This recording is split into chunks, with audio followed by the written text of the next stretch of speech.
Some stories find us when we need them most.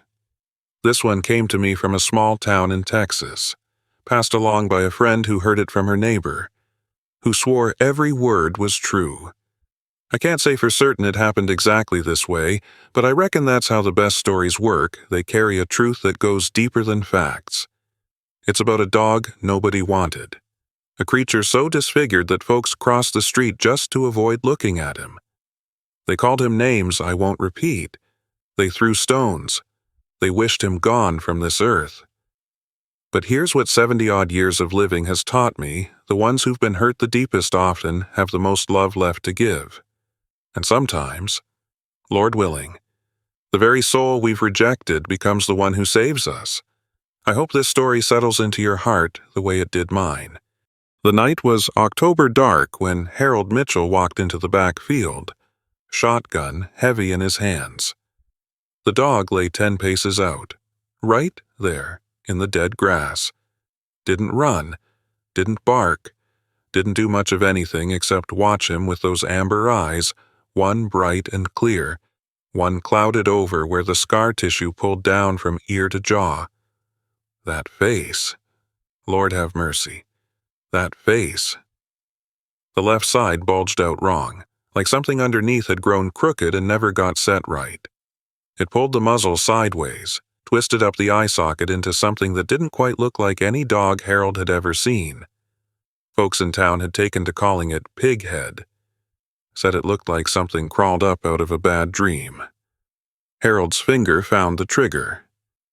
"You should have been gone a long time ago," he said, and his voice came out like gravel scraping tin. The dog tilted its head to the good side. That's what damaged creatures learn to do. I reckon favor whatever still works. Harold closed his eyes, squeezed. Click. Nothing. Not a sound but his own breathing and the wind moving through the dry grass. His hands shook something fierce as he checked the chamber. Loaded. No jam he could see. He raised the gun again, sighted down the barrel at that pale shape in the moonlight. Click. The dog hadn't moved an inch, hadn't flinched, just sat there watching him fail to do what he'd come to do. Harold lowered the shotgun. His arms felt like they'd been filled up with wet sand. Heavy and useless. "Well," he whispered to nobody, "ain't that something?" He stood there a good long while, the old man and the broken dog, neither one moving. Somewhere off in the distance, a coyote let out a howl and another one answered back. The stars wheeled slow and steady overhead, same as they'd done since before Harold was born, and would keep doing long after he was dust. When he finally turned back toward the house, his legs none too steady beneath him, he didn't know that 6 months from now he'd be standing in the same field, this same dog beside him, and everything, Lord, everything would be different. But that's getting ahead of myself. 6 months earlier, Marshfield, Texas sat about 3 hours west of San Antonio, deep in the hill country where the bluebonnets painted the roadsides purple come spring, and everybody knew everybody else's business before the coffee got cold. Population 2,700 souls. Give or take. One Baptist church with a steeple that needed painting. One grocery store where Jenkins had been selling the same brand since 1962. One diner where the coffee was always burnt and nobody complained because complaining meant sitting alone. And sitting alone was worse than bad coffee.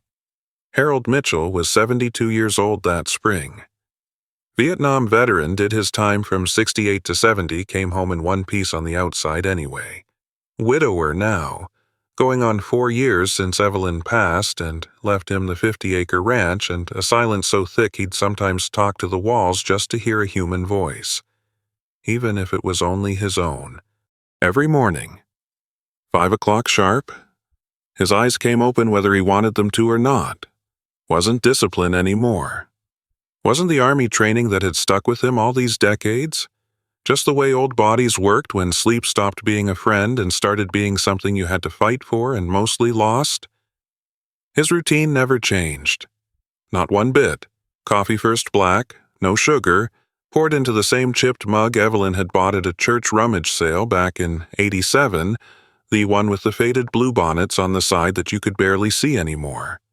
The coffee maker gurgled and spat the way it had for 15 years, and the smell of it filled up the kitchen, mixed with the old wood smell of the house and something else underneath. Something like dust and loneliness that never quite aired out no matter how many windows he opened.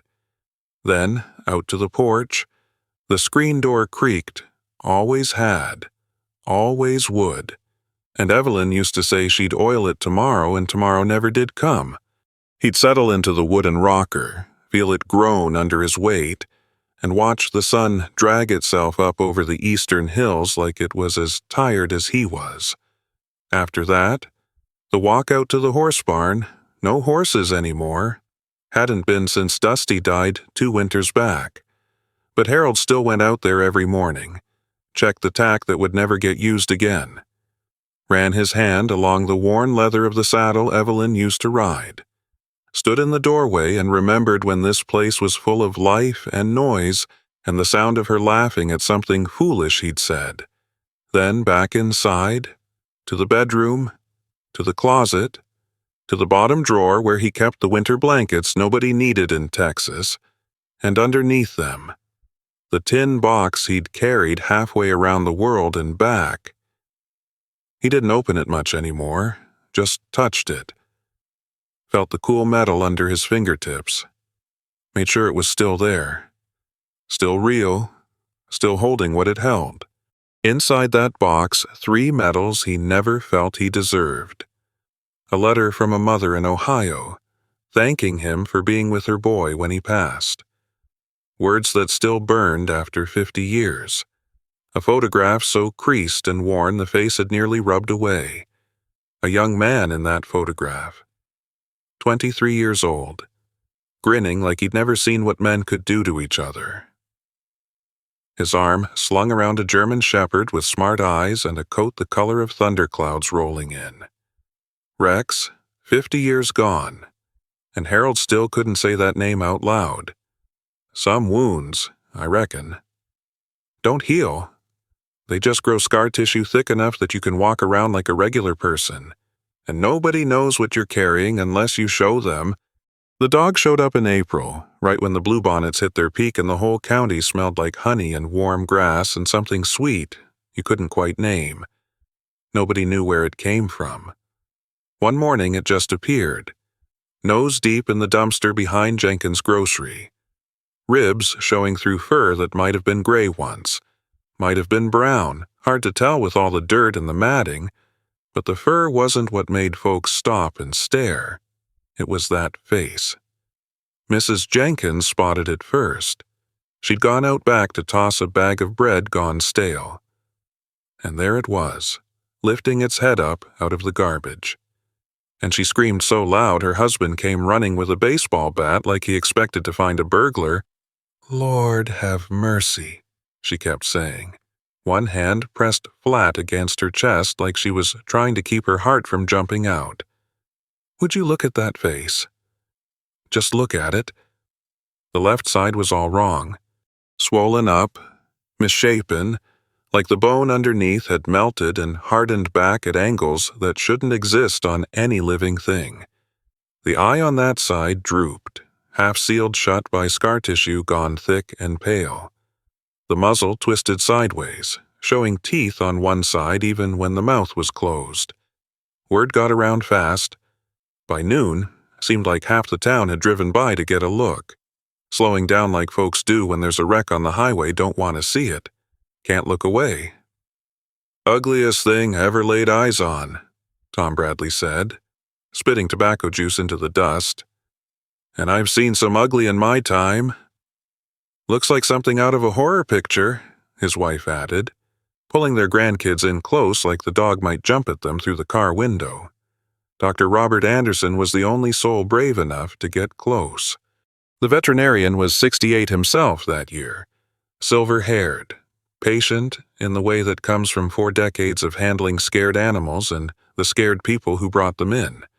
He walked up slow, talking soft and steady until he got near enough to see the damage up close. Took him a while before he came back to where folks had gathered. "Old injury," he said, shaking his head slow. "Real old. Looks like somebody tied something around its neck when it was just a pup. Wire, maybe, or cord of some kind. Tied it tight enough that it cut into the flesh as the poor thing grew. Got infected. Healed up all wrong. Can you fix it?" somebody asked from the back. Dr. Anderson was quiet for a moment, looking back at where the dog had gone still, watching them all with those mismatched eyes. "Bone's grown and crooked now," he said finally. "That face is what it is. It'll carry that the rest of its days." The rest of its days? Folks started calling it Pighead after that. First just whispers between neighbors, then louder, meaner. The way names get when enough people say them and nobody stops to think about what they're really saying. The children took it the worst way children sometimes do when grown folks give them permission without meaning to. They'd chase it with sticks, throw gravel at it, laugh when it yelped and ran limping toward the edge of town. "Just kids being kids," Mrs. Thornton said when somebody finally mentioned it. "That thing's an eyesore anyway. Shouldn't be wandering around where decent people have to look at it." The dog never once fought back, never growled, never bared its teeth, never even snapped at the air. It just ran. Out past the last houses, into the scrubland where the mesquite trees grew twisted and the ground cracked open in the summer heat. Out toward the fields that butted up against Harold Mitchell's ranch. Harold first saw it on a Tuesday afternoon, late in April, while he was mending a stretch of fence that didn't really need mending. Just something to do with his hands. Something to keep his mind from wandering back to places he didn't want to go. The sun hung low, throwing long shadows across the yellow grass, when he caught sight of movement near the old mesquite at the back of his property. A shape there, gray-brown against the pale trunk, curled up tight like it was trying to make itself small enough to disappear. He set down his wire cutters, squinted, started walking closer, his boots crunching dry stems with every step. Loud in the evening quiet. The dog raised its head. Harold stopped dead in his tracks. That face, that impossible, ruined face. But it wasn't the twisted muzzle that got him. Wasn't the scarred-over eye or the way the bone had grown in wrong. It was the eyes themselves. Amber-colored, one bright, one clouded, and something in them, something steady, something watching, something that seemed to look right through him into places he'd kept locked up tight for 50 years. German Shepherd, gray coat gone to silver in patches. Harold's chest clamped down so hard he couldn't draw breath. For one terrible second, just one. But Lord, it stretched out like an hour he was 23 years old again, kneeling in jungle mud on the other side of the world, holding a dog that looked just like this one while blood soaked through his uniform and Rex's breathing got slower and slower, and there wasn't a single blessed thing he could do to stop it. "Get out." His voice came out wrong, too high, too thin. Didn't sound like himself at all. "Get off my land. Go on. Now. Get." The dog just watched him, tilted its head to the good side, like it was trying to figure out what he was so worked up about. Harold's hand found a stone before he'd even decided to pick one up. His arm pulled back. "I said go, then." He threw. The stone sailed wide by a good foot, maybe more. The dog didn't move. Harold grabbed another rock. His hand was shaking now, shaking so bad he could barely keep hold of it. "What's the matter with you, Run? Get out of here." The second stone hit, caught it on the shoulder with a soft thud.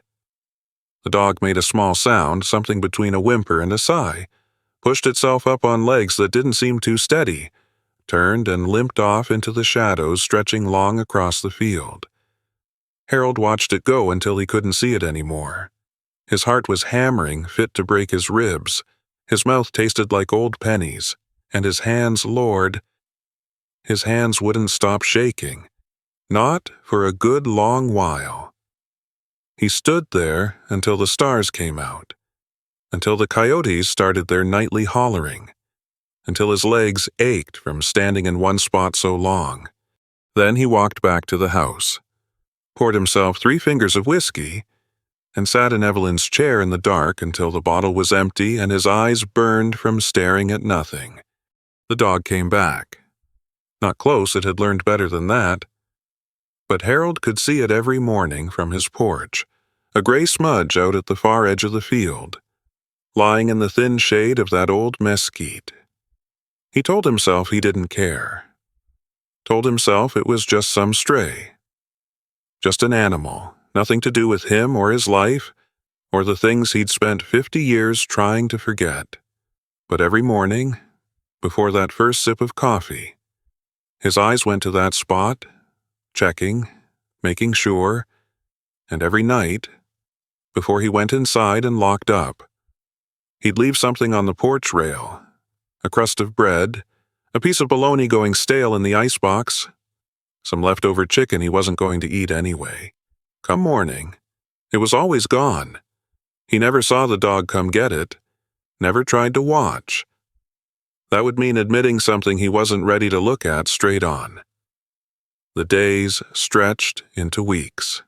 The bluebonnets faded out, gave way to the brown-yellow of summer grass and that relentless Texas sun that beat down like it had a personal grudge. And still, the dog stayed out there at the edge of his land. Still, Harold watched every morning and every night. Still, neither one of them knew what was coming down the road toward them. If this story has stirred something in your heart, I'd be grateful to know where you're listening from today. Sometimes, the smallest connections remind us we're not walking this road alone, and that's a blessing worth counting.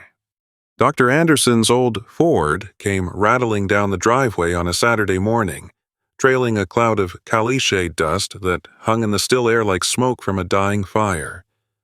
Harold was on the porch, coffee gone cold in his hands, watching that gray shape out under the mesquite. He didn't turn when the truck door slammed shut. "Heard you've been leaving food out." Harold took a sip. The coffee was bitter, sitting too long in the pot. "Who told you that?" "Small town." "Harold." Dr. Anderson climbed the porch steps slow, his knees popping loud enough to hear. He eased himself down into the chair next to Harold Evelyn's chair, and neither man said anything about it. "Mail carrier saw the scraps on your porch rail. Told his wife. His wife told mine. Just throwing out garbage. Raccoons get into it otherwise." "Uh-huh." The mockingbird in the oak tree ran through its whole songbook cardinal. Blue jay. Something that sounded like a rusty gate hinge. Out in the field, the dog's ears had gone up, pointed their direction, but it stayed put. "German shepherd," Dr. Anderson said after a while. "Same as Rex." Harold's cup stopped halfway to his mouth. Coffee sloshed over the rim, warm on his knuckles. "Evelyn mentioned it to me. Few months before she passed." The vet's voice went soft, careful, the way he probably talked to folks when he had to put their animals down. "She fretted about you, Harold. Said you never did let that go. 50 years of carrying it around like a stone in your pocket. She talked too much. She loved you. Wanted somebody to understand why you are the way you are." Harold set the cup down hard on the porch rail. More coffee spilled, pooling in the cracks of the old wood, darkening it. They sat without speaking. The windmill behind the barn creaked around slow, metal on metal, needing oil Harold kept forgetting to put on it. "That dog out yonder," Dr. Anderson said, nodding toward the mesquite. "It's not Rex. You know that. I know what it's not. You know what it is." Harold didn't answer. His jaw was clamped so tight his teeth ached. Dr. Anderson pushed himself up out of the chair, brushed off his jeans. walked to the porch rail and looked out at the field where the dog had risen now, standing alert, watching them both. "Somebody hurt that animal bad when it was young," the vet said. Quiet. "Hurt it in ways that won't ever come all the way right. But it's still here, still breathing, still trying." He turned back to Harold. "Might be it could use a proper name, something other than what folks have been calling it, and what's that to me?" Dr. Anderson headed down the steps, slow and steady. At his truck, he stopped with his hand on the door, looked back over his shoulder. "Maybe nothing." He climbed in, cranked the engine. Through the open window, maybe everything. Think on it. "Harold." The truck pulled away. Dust rose and settled. The silence came back, thick as before. That night, lying in the dark with the ceiling fan clicking overhead, a word came up from somewhere deep in Harold's chest, somewhere he hadn't looked in a long, long time. Lucky. He didn't know why, didn't know where it came from, but come morning, when he stepped out onto the porch and looked toward the mesquite, the dog wasn't there. Harold's stomach dropped straight through the porch boards. He stood there gripping his coffee mug, eyes sweeping the field, the tree line, the long stretch of scrubland beyond. Nothing. Just empty grass bending in the morning wind and that old mesquite standing alone like a grave marker. Gone.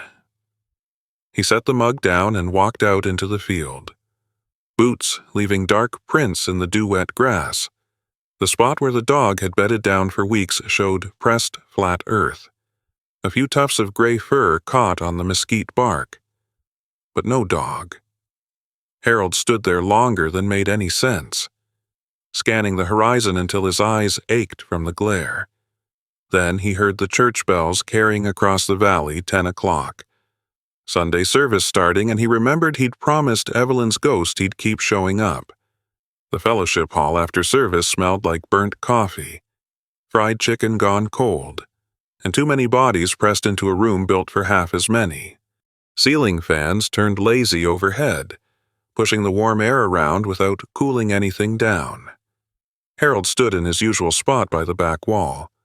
Paper plate of potato salad he wasn't going to eat sweating in his hands. Martha Thompson found him before he could slip out the side door.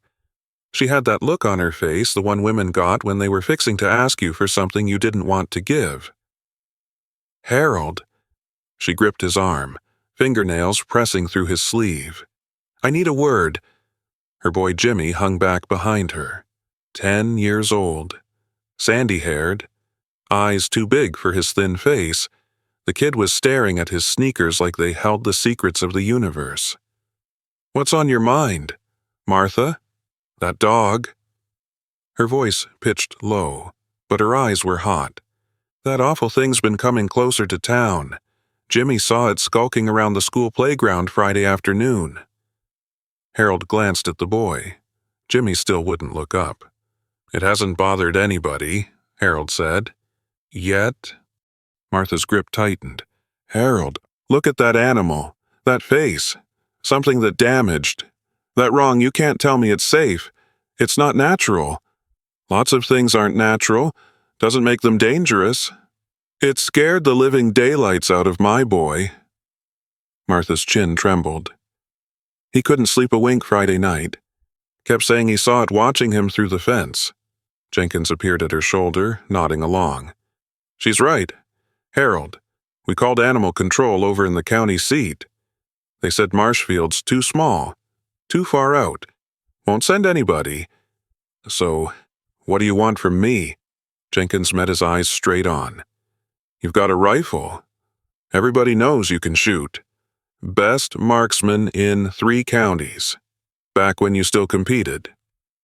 The potato salad was bleeding water onto Harold's fingers. He set the plate down on the nearest table. "You want me to kill it. We want you to handle the situation." Jenkins put a hand on Harold's shoulder. Squeezed. "For the children. For the community. That's all we're asking." Harold looked around the room. A dozen faces turned away, quick, suddenly real interested in the pie table, the weather outside, the pattern on the linoleum floor. But he could feel them listening, waiting, holding their breath for his answer. Martha leaned closer. "Please, Harold, you'd be doing every parent in this town a kindness." He thought about the empty field this morning, the pressed-down grass, the gray fur on the bark. "I'll think on it," he heard himself say. Martha's shoulders dropped with relief. "Bless you. I knew we could count on you." She walked off, Jimmy trailing behind. The boy glanced back once, and his face wasn't scared. It was something else, something that looked almost like he was sorry. That night, Harold sat on the porch in the dark, shotgun laid across his knees. The moon hung fat and low, turning the field silver white. Empty, still. No sign of the dog anywhere. Maybe it had moved on. Maybe somebody else had already done what Jenkins was asking. Maybe the problem had solved itself, and Harold could go back to his quiet routine, his cold coffee, his mornings of staring at nothing. His thumb traced the curve of the trigger guard, back and forth, back and forth. Then, at the far edge of the field, a shape moved out from behind the mesquite, gray fur catching moonlight. One ear up, one ear torn. That twisted head turning toward the house, toward Harold, like it knew he was there, like it had always known. The dog sat down in the grass, watching, waiting. Harold raised the shotgun, settled the stock against his shoulder, sighted down the barrel. The dog didn't move. His finger found the trigger. The metal was cold despite the warm night. One shot, one squeeze, problem solved. His hands started shaking. He thought about Rex, about a jungle 10,000 miles away and 50 years gone, about holding a dog just like this one while it bled out in his arms, and there wasn't a single thing he could do except whisper lies about how everything was going to be okay. The shotgun barrel dipped, rose, dipped again. Harold's finger wouldn't move. He sat there until the moon crossed the whole sky, until the first gray light of dawn started seeping up from the east, until his arms ached and his eyes burned and the dog was still there, still watching, still waiting. Finally, he lowered the gun. "Lucky," he said, so quiet even the wind couldn't carry it. "Your name's Lucky." The dog's tail moved. Once, Harold went inside, put the shotgun back in the closet, and sat down at the kitchen table with his head in his hands. The phone rang 2 hours later, shrill and insistent. He picked up on the fourth ring. Martha Thompson's voice, high and thin with something that sounded like panic. "Harold, there's an emergency meeting at the church, tonight, 7 o'clock. "What kind of emergency?" A pause, then quiet and hard. "The scout camping trip. It's this Saturday. 12 boys going into those woods behind your property." Another pause. "We need to settle this dog situation before then, one way or another."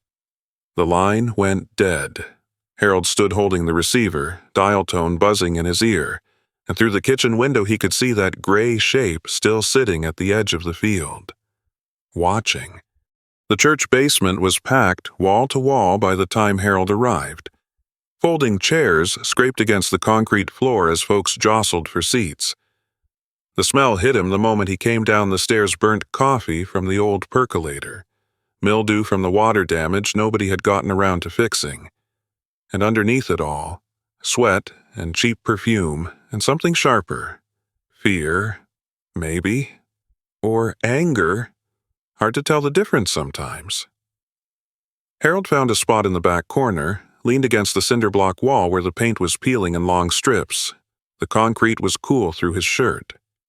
Martha Thompson sat front row center. Jimmy pressed close beside her. The boy kept looking toward the exit, fingers picking at a loose thread on his shirt cuff. Pastor Williams stood at the folding table they used for a podium, hands raised, waiting for quiet.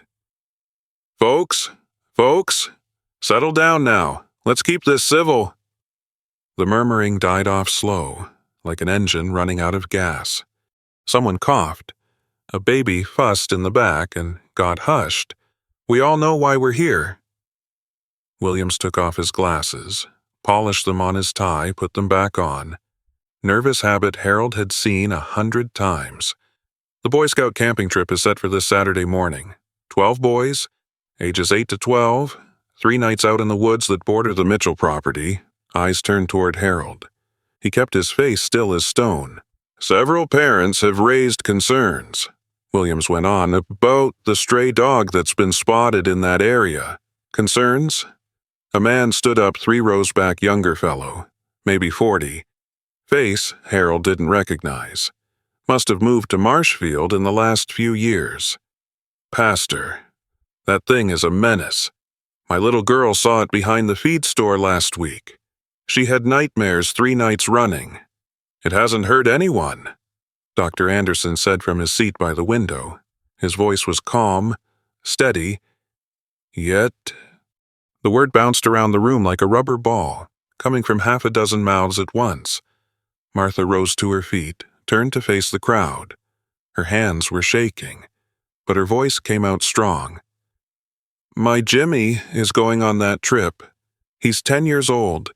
If something happens to him out there..." Her voice cracked, splintered.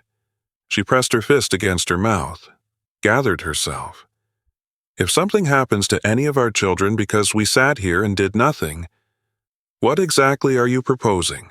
Dr. Anderson asked. Nobody answered. The ceiling fan clicked overhead, pushing stale air in circles. Then Jenkins stood, slow, deliberate, like a man about to deliver a verdict. "Harold Mitchell is the best shot in 3 counties. We all know it. Served his country, knows his way around a firearm." Jenkins turned to face Harold directly, and the whole room turned with him. "Harold, we're asking you to take care of this before Saturday. Put that animal down. Keep our children safe." The silence stretched tight as piano wire. Harold's back pressed harder against the wall. The peeling paint scratched through his shirt. 30 faces stared at him, waiting. "That dog," he said, keeping his voice flat, "hasn't done one thing wrong. It's deformed," somebody muttered from the middle rows. "Ain't natural. Since when is looking different a killing offense?" "Harold," Pastor Williams spoke soft, the same voice he used at gravesides. "Nobody's saying this is easy, but we have a responsibility to the children of this community. Surely you can understand that." Harold thought about the dog sitting at the edge of his field, the way it watched him each morning without flinching, without expecting anything. The food that vanished in the night, the slow, careful way it had started edging closer these past weeks. "I understand," Harold said, "that you want me to kill something because the way it looks scares you." Martha's face went red. "That's not fair, isn't it?" The room erupted. Voices piled on top of each other.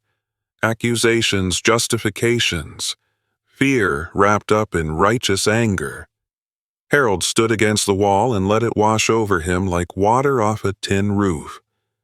He thought about Rex, about the photograph in the tin box, about 50 years of running from something that was always right there behind him. No matter how fast he moved, "Enough!" His voice cut through the noise. The room went quiet. "I'll handle it." Martha's whole body sagged with relief. "Thank you, Harold. Thank you so much." He didn't answer, just pushed off the wall and headed for the stairs. The crowd parted to let him through. Outside, the September heat hit him like a fist. Harold squinted against the glare, fumbled his truck keys out of his pocket. His hands weren't steady. "Harold, hold up a minute." He turned. Dr. Anderson stood in the church doorway, face half in shadow. "You're not actually going to do it?" It wasn't a question. Harold yanked open the truck door. "Stay out of this. Robert, I've known you 40 years. You couldn't pull that trigger back in April. You won't pull it now."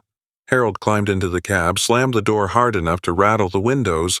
Through the open glass, he said, "Maybe you don't know me as well as you think."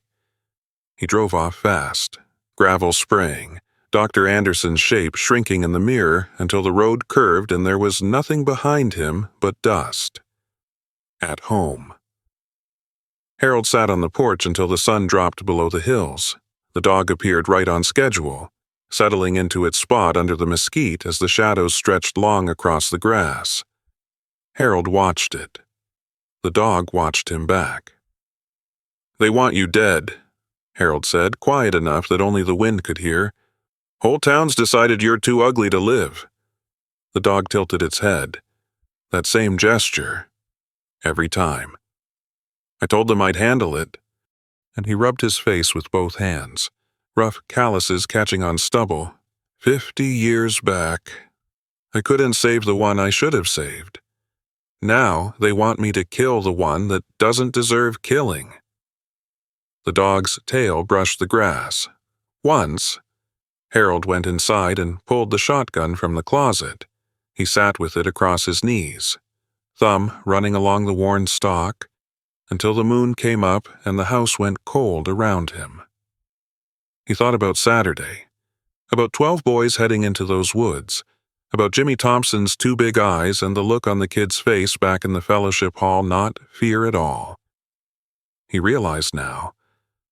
Something else entirely, something that looked like a boy who knew a secret and couldn't tell anyone. Harold set the gun down.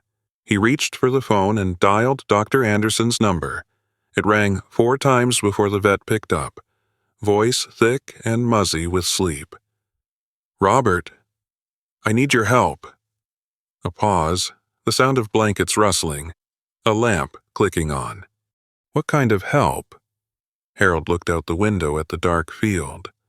The darker shape beneath the mesquite, the kind that might get us both run out of this town for good. Thursday morning, Harold drove to the veterinary clinic on the north edge of town. The building hadn't changed in 30 years, white clapboard siding gone gray with age.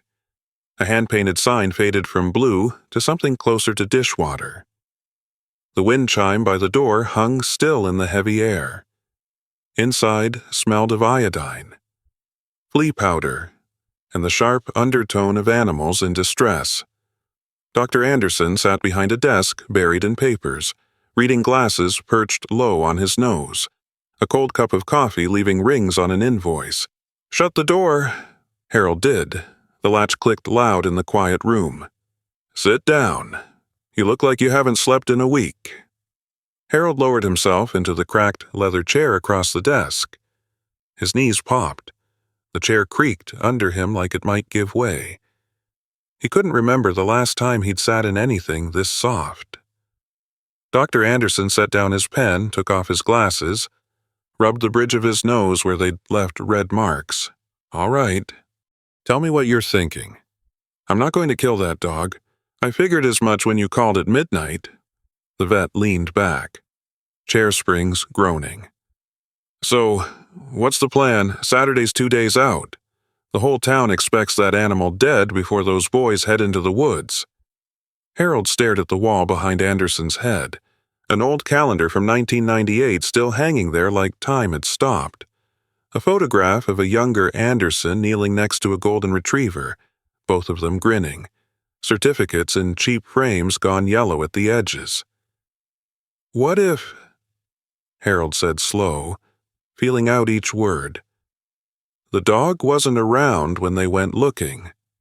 Anderson's eyebrows climbed toward his hairline. "You want to hide it? Move it.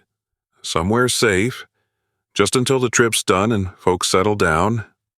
And after that, bring it back, they'll work themselves up all over again. Maybe, maybe not." Harold's hands gripped his knees hard enough to whiten the knuckles. "But I can't—" He stopped, swallowed against something thick in his throat. "I can't be the one to put it down. Robert, not this dog." The vet studied him for a long stretch. The clock on the wall ticked off seconds. Outside, a truck rumbled past on the main road, radio playing something country. "This is about more than a stray dog." Anderson's voice went soft. "Isn't it?" Harold's jaw clamped tight. "Evelyn told me the story. The whole thing, not just bits and pieces." Anderson leaned forward, elbows on the desk. "She said you held that dog in Vietnam while it died. Said you blamed yourself for not being able to save it. Said 50 years later, you still woke up some nights calling its name. She talked too much. I already told you that. She loved you. She wanted someone to understand what you carry around." Harold stood up fast. The chair scraped back across the linoleum with a sound like a wounded animal. He walked to the window, pressed his palm flat against the glass. It was warm from the sun, almost hot. "I was 23 years old," he said. "We were running patrol near Da Nang. Rex was a scout dog trained to smell out ambushes, tripwires. Charlie hiding in the bush. That dog saved my unit more times than I could count." He watched his own reflection in the glass. Transparent. Ghostly. "One night we walked into something bad. Firefight came out of nowhere. Muzzle flash in the dark. Bullets snapping past your ears. Men screaming. I got turned around, separated from the others." The memory came back the way it always did, in pieces, in flashes, in sounds and smells that hadn't faded one bit in 50 years. The wet heat of the jungle, the stink of cordite and rotting vegetation, the radio squawking static because someone had taken a round and couldn't answer. "Rex found me. Came out of the dark like a ghost and led me back toward our lines." Harold's voice dropped low. "But there was a sniper up in the trees. I never saw him. Rex did." He closed his eyes. The glass cooled against his forehead. "That dog jumped in front of me. Took the bullet that had my name on it." Silence. "I held him for I don't know. 20 minutes. Maybe longer. Couldn't stop the bleeding. Couldn't do anything except watch him go." Harold turned from the window. His eyes were dry, but his face looked carved from old wood, all the softness worn away. "He looked right at me the whole time, right up until the end, like he trusted me to fix it, and I couldn't." Dr. Anderson said nothing. His hands lay flat on the desk, still as stones. "That dog out there," Harold went on, "the one everybody wants gone, it's got the same eyes. Same look. I see it watching me, and I'm back in that jungle. 23 years old. Blood all over my hands that I couldn't wash off for weeks. Harold? I know it's not Rex. I'm not losing my mind." His voice cracked on the last word. "But I can't kill it. Can't kill. I can't be the reason another dog looking at me like that stops breathing. I just can't." The clock kept ticking. The wind chime outside finally stirred. A faint, tinkling sound, almost like bells. Dr. Anderson pushed back from the desk, walked around to where Harold stood, put a hand on his shoulder, firm and steady. "All right," he said. "We'll figure something out." Harold looked at him. "You'll help?" "I'll help." Anderson squeezed his shoulder. "But we need to be smart. If folks find out we moved that dog instead of putting it down, there'll be consequences. They won't forgive us easy." "I know. And we'll have to do it tomorrow night, Friday, before the scouts head out Saturday morning." Harold nodded. "One more thing." Anderson's grip tightened. "That dog's been living rough for months. Hurt. Scared. Half-starved even with your scraps. Getting close enough to move it won't be simple. It might not trust us enough." Harold thought about the slow narrowing of distance over the weeks, the food disappearing from the porch rail, the tail that brushed the grass. Once, twice, when he spoke soft, "It'll trust me," he said. You sound mighty sure. I'm not sure about anything anymore. Haven't been for 50 years. Harold headed for the door. But I've got to try. That's all I've got left.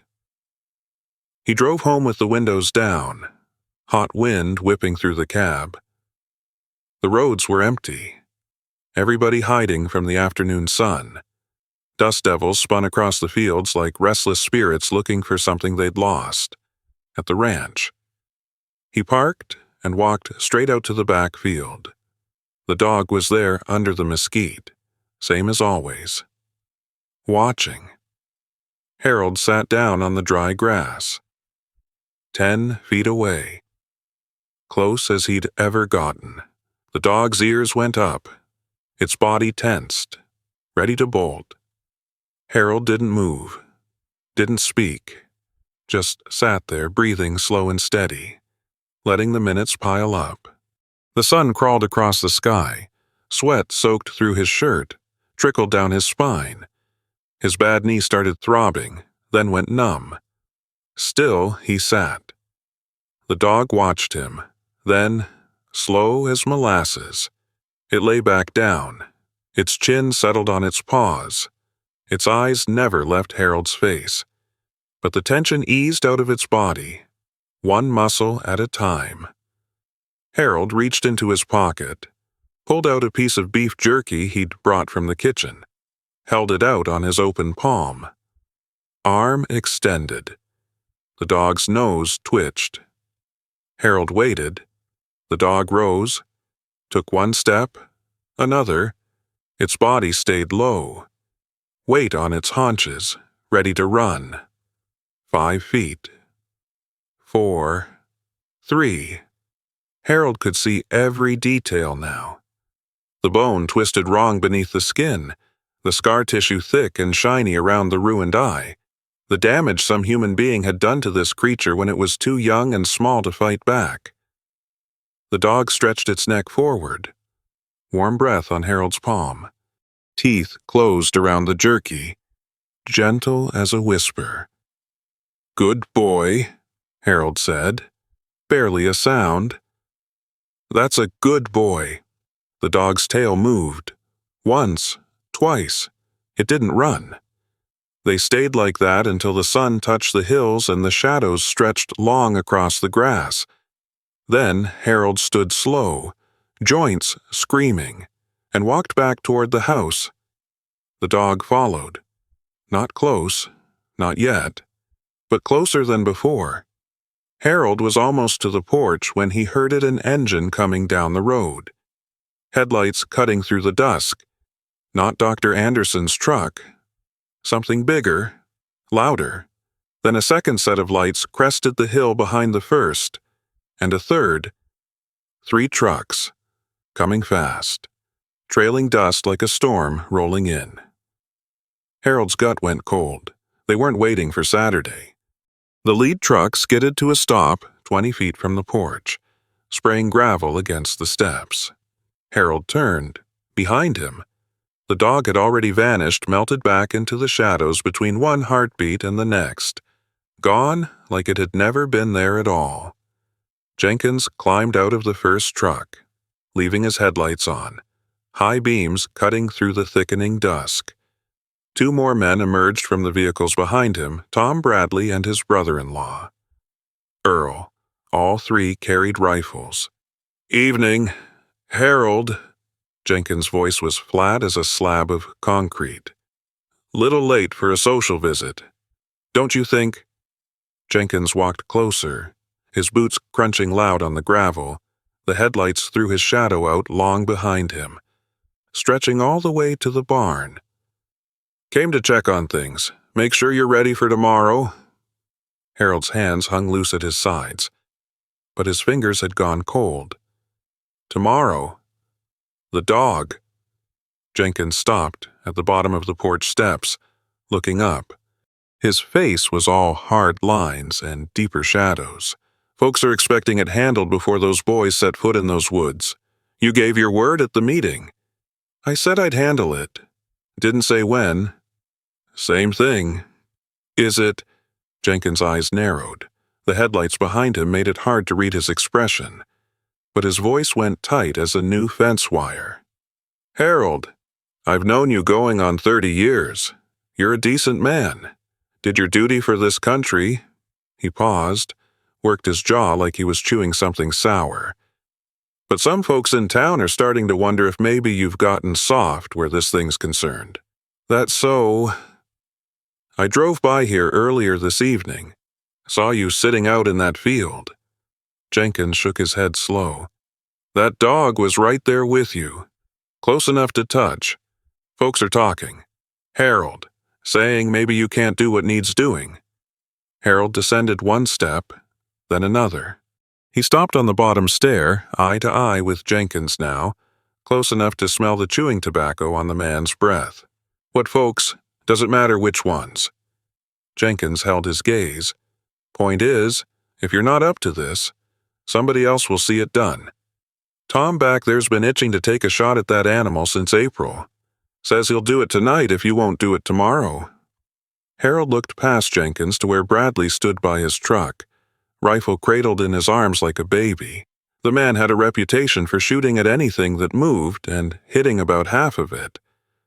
"Tom Bradley couldn't hit a barn door from inside the barn." "Maybe not," Jenkins' voice dropped, "but he's willing. And if that dog's still breathing when those scouts head out Saturday morning, there's going to be a hunting party, half-dozen men with rifles, beating through those woods." He leaned closer. "It won't be quick, Harold. It won't be clean. That animal's going to run scared and hurt and die slow. That what you want—" The words hung in the air between them, thick as smoke. Harold thought about the dog's eyes in the fading light, the way it had taken the jerky from his hand, soft as a prayer, the trust building between them, thin and fragile as a spider's web. "I'll handle it," he said. "My way, my time. By tomorrow night. By Saturday morning." That's what I told them. Jenkins studied him for a long moment. The crickets had started up, their noise rising and falling in waves, somewhere out in the dark. A screech owl called. "All right." Jenkins stepped back, hands raised, palm out. "I'll hold off the others until then. But if that dog's still around come Saturday when those boys head into those woods—" He didn't finish, didn't need to. He walked back to his truck, climbed in, started the engine. Bradley and Earl followed. The three vehicles reversed down the driveway, headlights sweeping across the field as they turned. For 1 second, the beams caught something at the tree line, a pale shape. 2 glinting eyes. Then it was gone. Harold stood in the dark, heart knocking against his ribs. He had less than 36 hours. Inside, he dialed Dr. Anderson's number. His fingers felt thick and clumsy on the rotary dial, the plastic sticky with old grime. "Change of plans," he said when the vet picked up. "We have to move tonight." "Tonight, Harold? I haven't had time to—" "Jenkins was just here. Him and Tom Bradley and Earl. They've got rifles and they're not in a patient mood." Silence on the line. Harold could hear Anderson breathing, could picture him sitting up in bed, rubbing the sleep from his eyes. "How long do we have?" "They said they'd wait until Saturday, but I don't trust them to keep their word, not with Bradley involved." More silence, then a sigh, heavy with resignation. "All right, give me an hour. I'll bring the truck and a transport crate. You just make sure that dog trusts you enough to let us get close." The line went dead. Harold set the receiver back in its cradle and walked to the back door.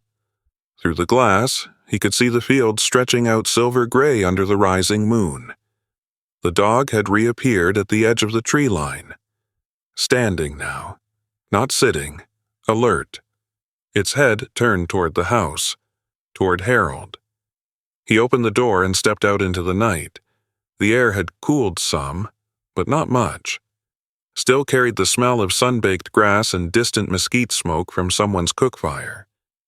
The crickets went quiet as he walked past, then started up again behind him. He stopped 10 feet from the dog. "Hey," he said, soft.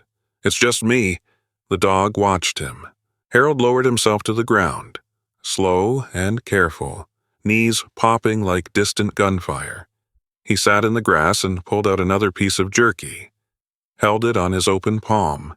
The dog approached. Less hesitation this time. Closer, closer. It took the jerky and didn't retreat. Harold reached out with his free hand.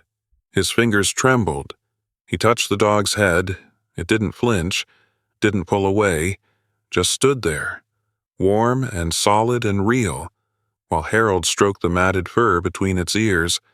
"We're going to take a trip tonight," Harold said. "You and me. Somewhere safe, where nobody's going to hurt you." The dog's tail swayed. Once.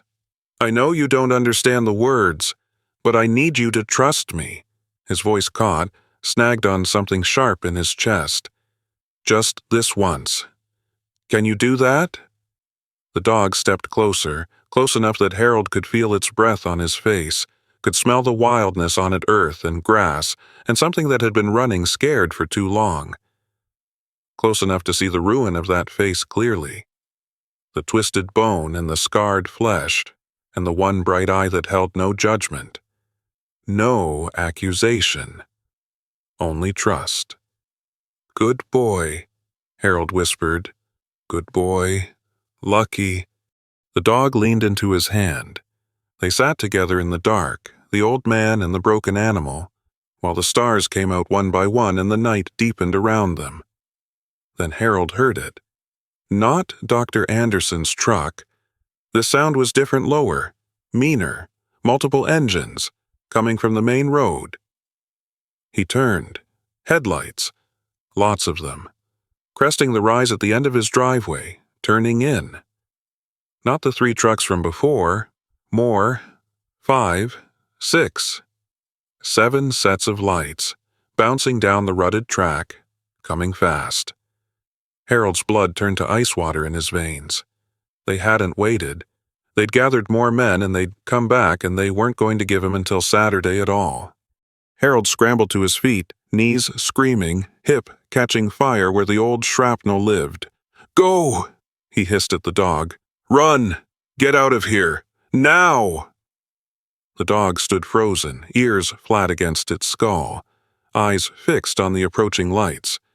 Harold waved his arms. "Go!"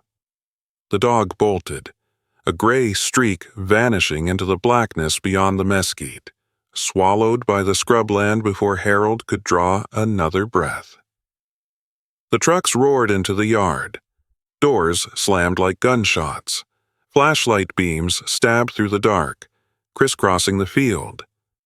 Tom Bradley emerged first, rifle already unslung, barrel glinting in the headlight glare.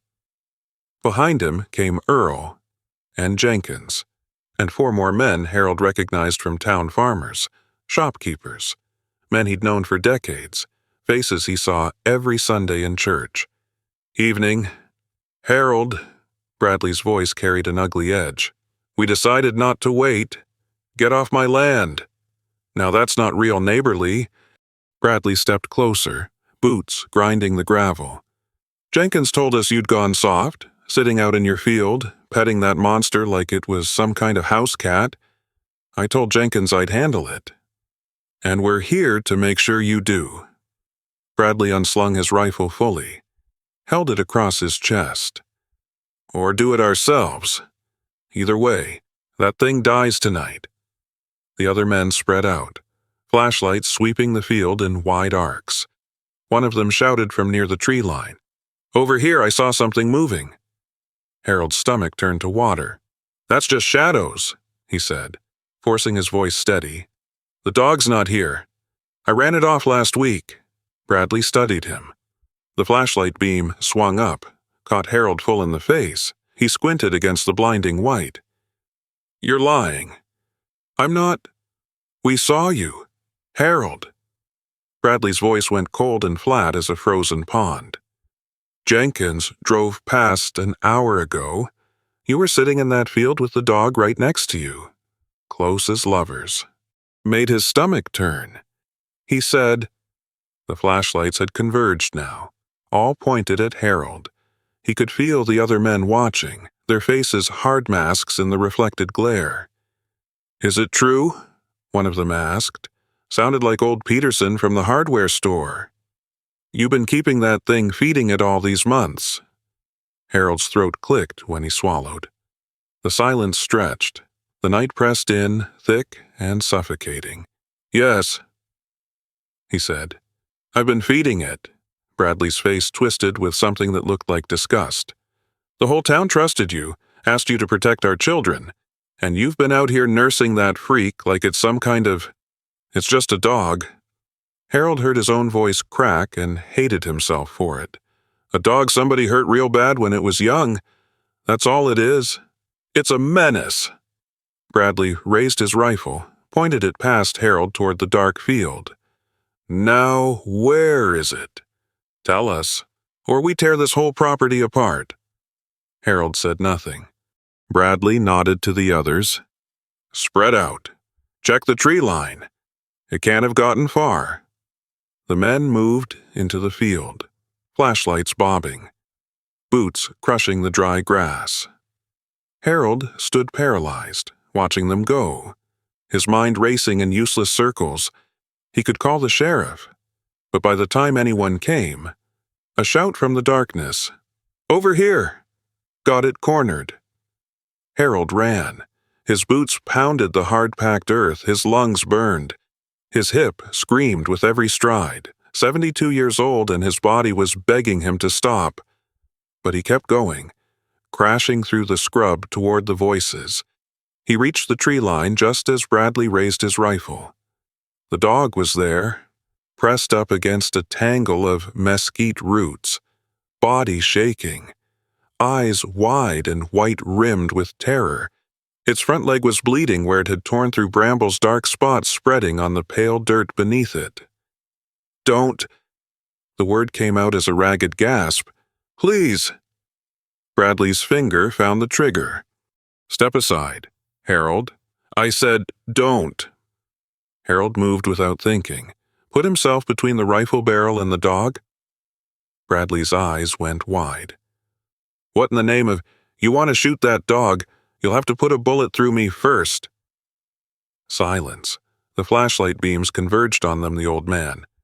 The shaking dog. The rifle pointed at both. You've lost your mind, Bradley said. Move out of the way. No. Harold, I swear. Then swear. But I'm not moving. The standoff stretched out. Seconds that felt like years. Harold could hear the dog's ragged panting behind him. Could feel his own heart slamming against his ribs hard enough to crack bone. Then Bradley lowered the rifle. Fine, he said. Have it your way. He turned to the other men, who had gathered in a loose circle, flashlights painting harsh shadows on their faces. Go on back to town. Tell everyone what you saw here tonight. Tell them Harold Mitchell chose a monster over his own neighbors, over the safety of our children. The words hit Harold like fists to the gut. The men retreated toward their trucks, engines started, headlights swept across the field as they turned around. One by one. Bradley was the last to go. He stopped at his truck door, looked back at Harold still standing in the darkness, and shook his head. You're finished in this town, Mitchell. You know that 50 years of respect, and you threw it all away. He paused. For a dog? Harold didn't answer. The truck pulled away. The sound of the engine faded into the night until there was nothing left but silence and the smell of exhaust hanging in the still air. Harold's legs gave out. He went down hard, knees hitting the dirt, then his hands, palms scraping against rocks and thorns. The earth was damp here near the roots, soft with old rot, and it smeared across his clothes, his skin, worked its way under his fingernails. The dog crawled toward him, pressed its trembling body against his side. Harold didn't move. Couldn't. He knelt there in the mud and the blood and the dark, feeling 50 years of standing in this town crumble away beneath him like riverbank in a flood. This was what shame tasted like. He realized, not anger, not sorrow, just the cold, hollow knowing that he had become something other people despised. The dog whimpered, licked his mud-caked hand with a warm, rough tongue. Harold looked at it, the twisted face, the terrified eye, the bleeding leg leaving dark trails on the ground. "What did I just do?" he whispered. The dog had no answer. Neither did the stars. Neither did the empty field. Neither did the silence that pressed in from every direction like a living thing. Harold knelt in the dirt until his legs went numb, until the cold seeped through his clothes and into his bones, until the first pale light of dawn started creeping up over the eastern hills. And then, somewhere in the woods behind him, a sound, not an animal sound, a child's voice, crying. Harold's head snapped toward the sound. The crying came again, thin, high, threading through the trees from somewhere deeper in the woods. He pushed himself up from the mud, legs shaking so bad he nearly went down again. The dog was already on its feet, ears pricked forward. Wounded leg held off the ground. "Hello," Harold called into the gray dawn. "Who's out there?" The crying hitched. Then, small and scared, "Help! Please! Somebody help me!" A boy's voice, young, terrified. Harold grabbed the flashlight he'd dropped, thumbed the switch. The beam flickered.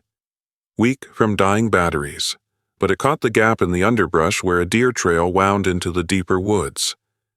He ran. Branches whipped his face, tore at his mud-crusted clothes, roots snagged his boots. The flashlight beam bounced wild as he stumbled over rocks, through thorn bushes that ripped his hands raw. "Keep talking," he shouted between ragged breaths. "I'm coming. Keep talking so I can find you. Over here." The voice was closer now. "I'm stuck. I can't move."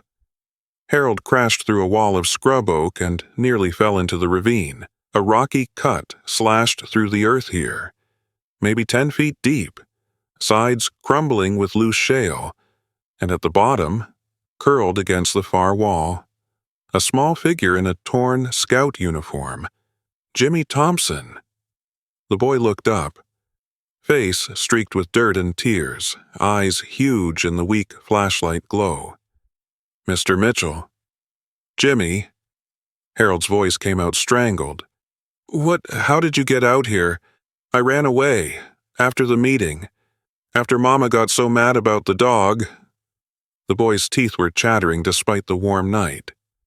"I wanted to see it, wanted to know if it was really as bad as everyone said. But I got lost and then I fell and, okay. Harold scanned the ravine walls, looking for a way down. The sides were steep, unstable. One wrong step and the whole thing could come sliding down on top of the boy. "My ankle," Jimmy whimpered. "It hurts real bad. I can't climb out." Harold shucked off his jacket, wrapped it around a mesquite trunk, tested the hold. It would have to do. "I'm coming down. Stay still." He lowered himself over the edge, boots scraping for purchase on the loose rock. His arms screamed. His shoulders burned. Halfway down, his foot slipped and he slid the rest of the way, landing hard enough to jar his teeth. Jimmy was shaking uncontrollably now. His left ankle had swollen to twice its normal size, the skin already purpling. "Can you put your arms around my neck?" The boy nodded, reached up. Harold gathered him close, feeling how light he was, how small, how fragile. Getting back up was harder. Harold had to find handholds in the crumbling rock, haul himself up inch by inch with the boy clinging to his back. His muscles burned. His vision went gray at the edges. Twice his grip slipped and they nearly tumbled back down. But he made it. dragged himself over the lip of the ravine and collapsed in the dirt. Jimmy still wrapped around him.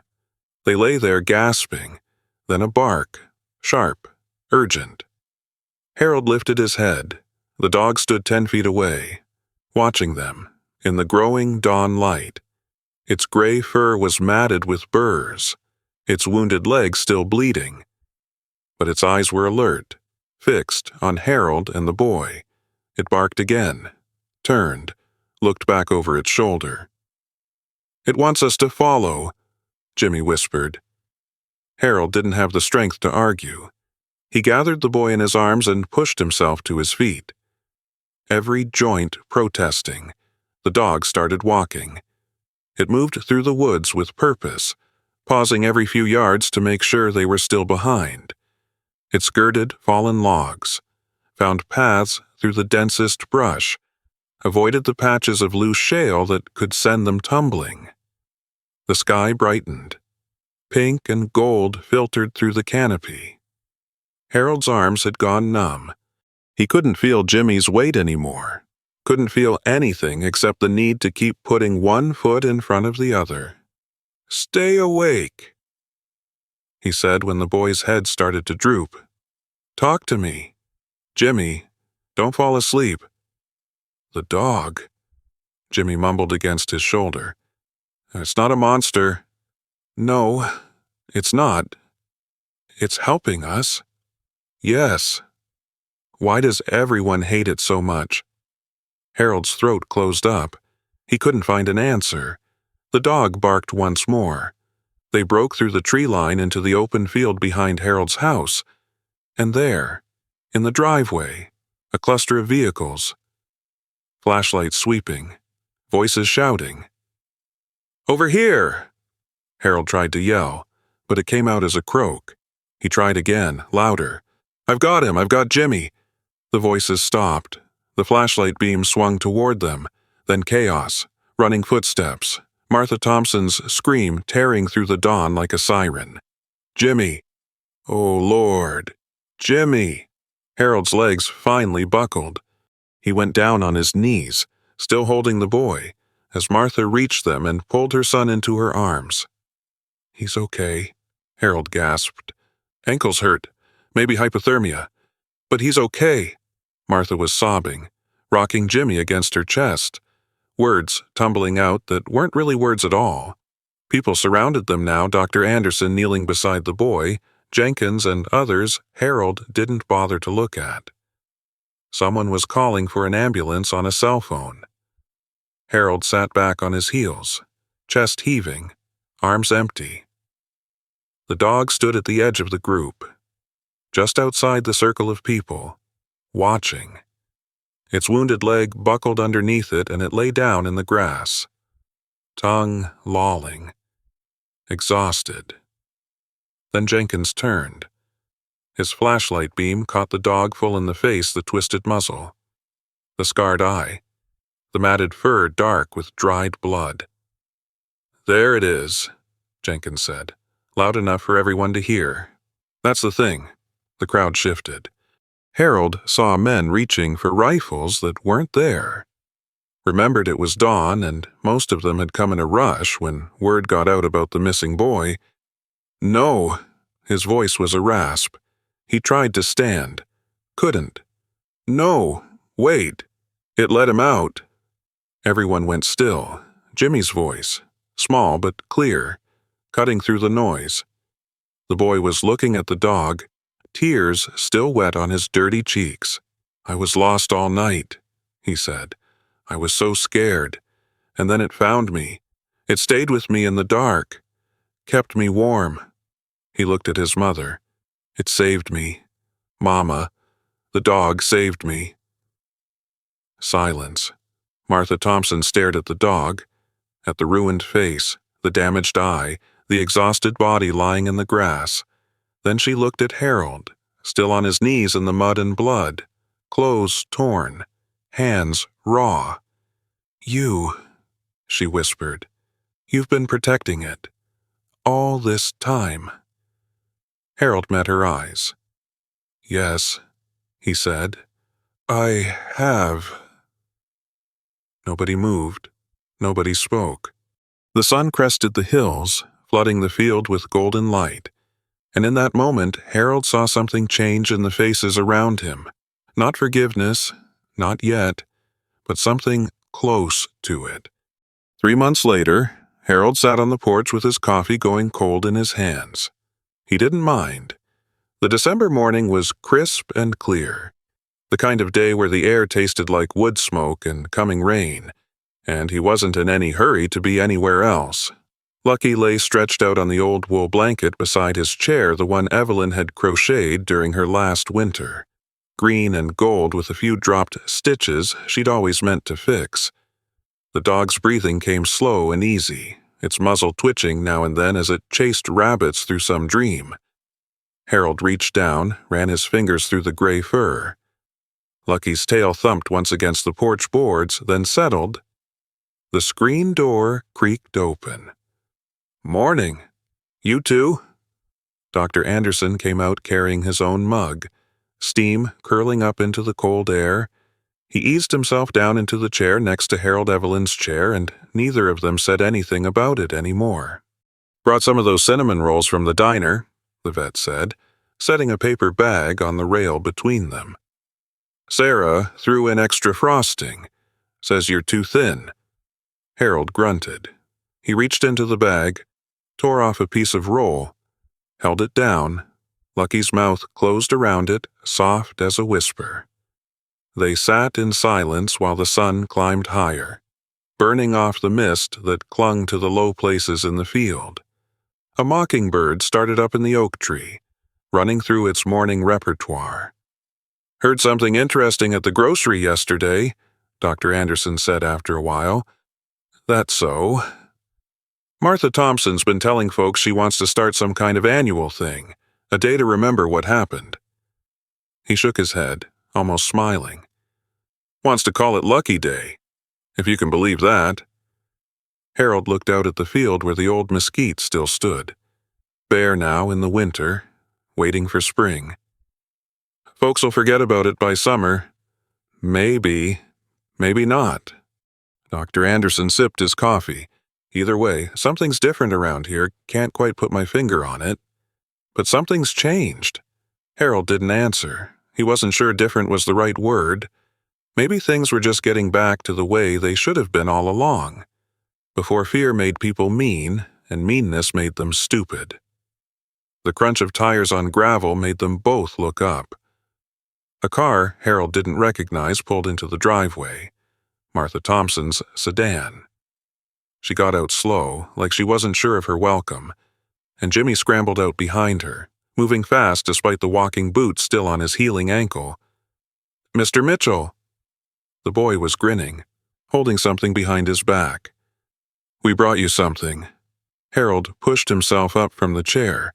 His knees popped like rifle shots in the cold air. "What have you got there, son?" Jimmy produced a tennis ball, worn gray with use, the felt nearly rubbed off. "For Lucky," he said, "so we can play fetch, if that's okay." Harold looked at the ball, looked at the boy, looked at Martha, still standing by the car, arms crossed against the cold. Something uncertain in her face. "I reckon that's all right," he said. Jimmy whooped and bounded down the porch steps, bad ankle and all, dropping to his knees beside Lucky. The dog's tail was wagging hard now, thumping the blanket, and when Jimmy threw the ball out into the yard, Lucky exploded after it like a creature half his age. Harold watched them chase each other across the winter-brown grass, the boys' laughter and the dog's excited barking filling up the quiet morning. Martha climbed the steps slow, stopped a few feet away. "I owe you an apology," she said, "for everything. The meeting, the hunting party. What I said about—" She stopped. Her jaw worked. "I was scared for my boy. That's all I could see. I couldn't see past it to what I was doing."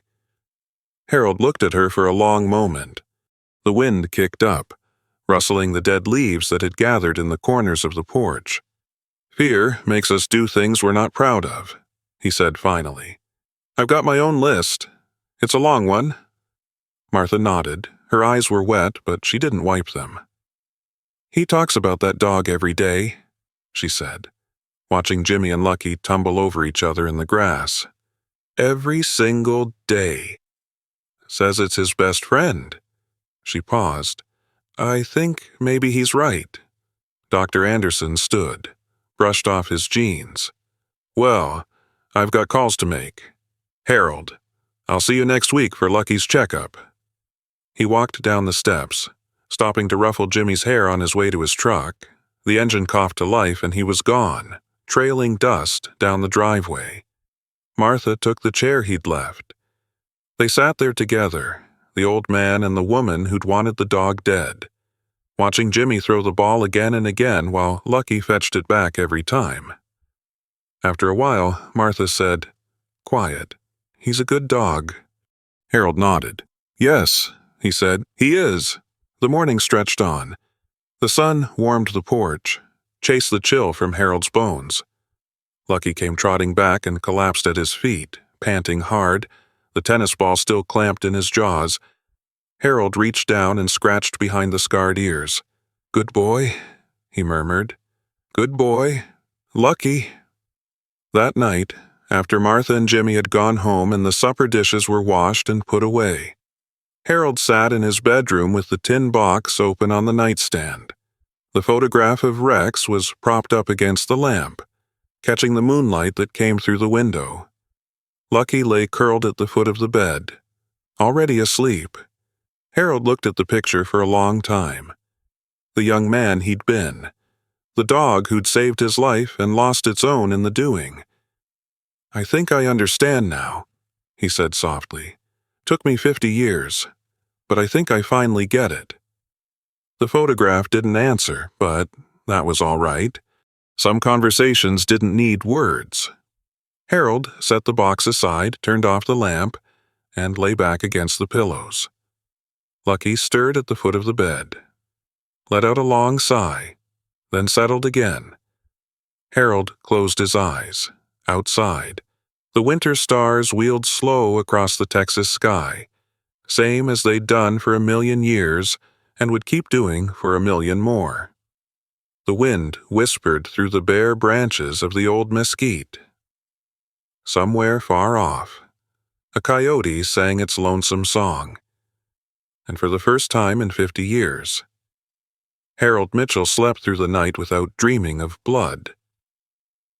If you've stayed with this story until now, perhaps something in it felt familiar.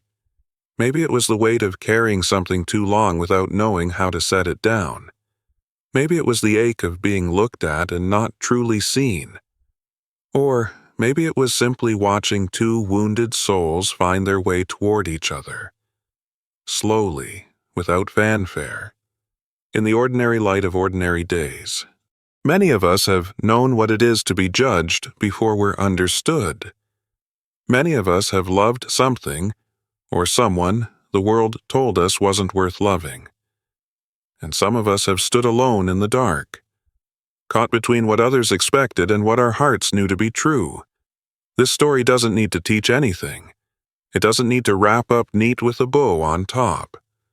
If something stirred in you while you listened, something tender, something unfinished, something you can't quite name, that's all right. Not everything needs to be explained. Not every old wound needs to heal all the way to stop hurting so much.